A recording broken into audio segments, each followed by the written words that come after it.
Sempre quis falar com alguém que está nesse mundo. Eu sempre quis perguntar o seguinte: por quê? Por que que alguém entra nessa vida e fica nessa vida de pedir voto, de fazer campanha, de discussão, de arrumar inimigos e ter rivais? O que que passa na cabeça para querer essa vida? Cara, essa pergunta ela é muito boa porque eu nunca me imaginei como político, né? Assim, quando eu era, sei lá, aluno da escola, eu me imaginava em diversas profissões.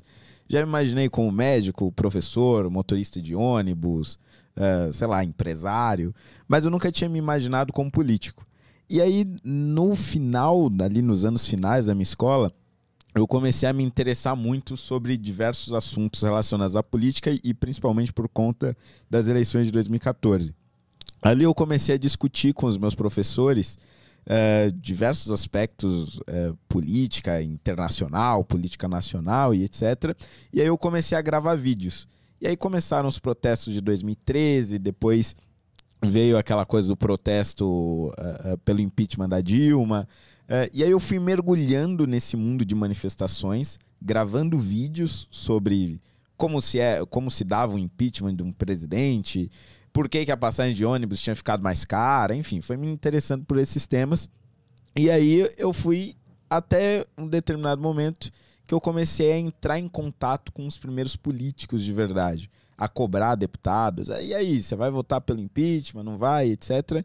E aí eu comecei a perceber que muitos daqueles caras estavam ali por qualquer outra razão, mas eles não estavam ali porque eles acreditavam realmente que podiam mudar alguma coisa. Eram pessoas que simplesmente estavam em mais um emprego comum e não tinham vontade de mudar nada. Simplesmente continuavam com aquele mesmo sistema e não acreditavam em nada. Então eu acho que o primeiro impulso para eu entrar na política, eu acho que isso acontece com a maioria das pessoas que entram, é querer fazer diferente. Tipo, não dá para isso continuar do jeito que tá, não dá para esses caras que estão aqui há 20 anos continuarem aqui e ninguém fazer nada em relação a isso. E aí depois que você entra, você percebe que não é bem assim. As coisas são muito mais devagar, é muito mais difícil você fazer as coisas acontecerem. E aí eu acho que o que te mantém na política é quando as pequenas coisas que você consegue fazer mudam a vida de alguém e principalmente a vida de alguém que mais precisa. Então eu acho que esse é o combustível para te fazer continuar, né? Porque aquilo que te faz entrar não é a mesma coisa que te faz continuar na política. Depois que tu entra meio que dá uma desilusão, assim, de puta, não era como eu imaginava. Porque antes tu tinha uma visão mais ingênua de eu vou entrar lá e vou resolver esse negócio, vou fazer isso. Era um negócio tipo, os problemas que estão aí não são resolvidos porque esses caras não querem resolver. Só que, por exemplo, eu vou pegar aqui um tema qualquer, sei lá, o salário dos professores. Os professores ganham mal e enfim, você precisa melhorar o salário dos professores. Na minha cabeça, problemas desse tipo os professores não ganham bem porque esses caras não estão nem aí para os professores e é isso. E eles vão continuar ganhando mal enquanto esses mesmos caras continuarem aí. Só que aí você entra no meio político e você vê que tudo, absolutamente tudo, precisa ser discutido e precisa ser votado. Então, não basta você dizer os professores precisam ganhar mais. Você precisa dizer de onde vai sair o dinheiro para os professores ganharem mais.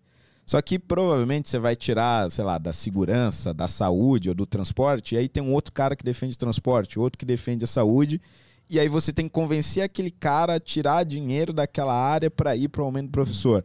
E aí o tempo que você gasta discutindo isso, tentando convencer as pessoas para que você vote aquilo e para que você mude a realidade de alguém, é tanto tempo, assim, são meses, às vezes anos, que realmente acaba demorando. E aí você percebe que realmente não é tão fácil mudar a realidade, entendeu? Quando tu disse que o que te motiva a continuar são pequenas conquistas que tu tem, por exemplo, o que tu viu?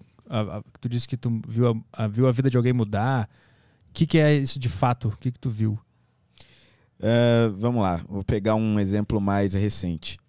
Agora, nesse momento de pandemia, teve um período aí, as pessoas estavam recebendo um auxílio emergencial que vinha do governo federal, né? Pago lá por Brasília e tal. E aí acabou o auxílio emergencial, durou, sei lá, 3, 4 meses. E aí o governo parou de pagar, porque tem que votar de novo, fazer outro auxílio, etc e tal.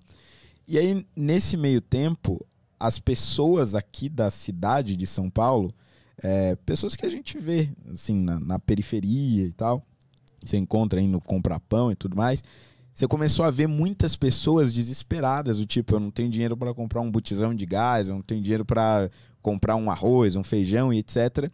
E aí na Câmara, nós, os vereadores, nos reunimos, falamos com o prefeito, ó, a gente precisa construir um auxílio emergencial municipal aqui da Prefeitura de São Paulo.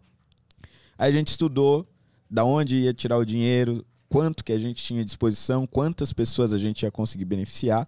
E aí a gente chegou à conclusão que dava para pagar R$100 por 3 meses para 1 milhão, um pouco mais de 1 milhão de famílias. E aí depois de discutir, depois de estudar tudo isso no orçamento e tudo mais, a gente aprovou.